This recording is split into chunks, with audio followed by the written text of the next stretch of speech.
Former U.S. Marine Trevor Reed officially landed here in San Antonio. He was part of a prisoner swap with Russia.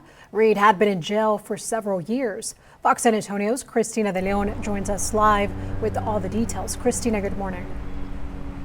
Good morning, Mady. Good morning, everyone. There was a small welcome for Trevor Reed on the tarmac as he landed safely and will presumably get some medical care and get checked out at one of the wonderful military bases here in town with the medical staff. Have a look, though. This is video as he came off of a small plane at Kelly Field. Reed was part of a prisoner exchange between Russia and the U.S. He had been in Russian custody for nearly 3 years after authorities there say he assaulted an officer. Now, Reed was sentenced to 9 years in prison, but the North Texas native is now back on Texas soil where he belongs. His arrival in San Antonio was just after 12:30 this morning. It took about 15 minutes in all. Then the group loaded into buses and made it out the back in a very small convoy in those white vans with the tinted windows. Well, we're very grateful that Trevor Reed is coming home. He was there nearly 1,000 days in unjust captivity.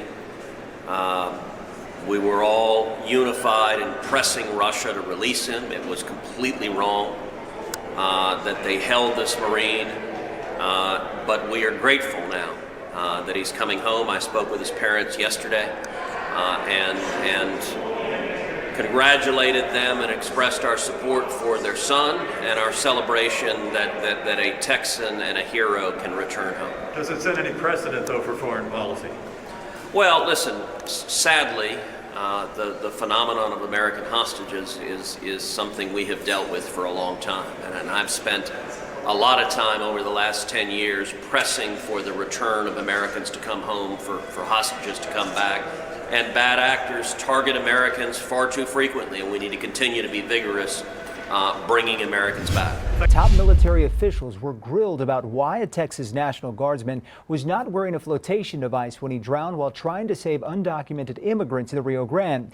News 4 San Antonio's Amanda Henderson explains why he didn't have one.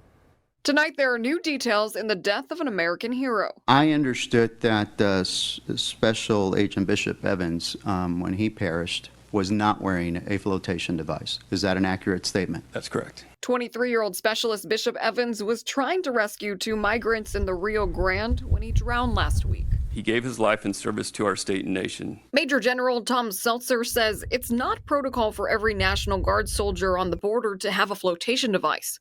He says unless you're trained to be in the so-called boat crew, you shouldn't get in the water. Specialist Bishop Evans was not in compliance with your safety guidelines?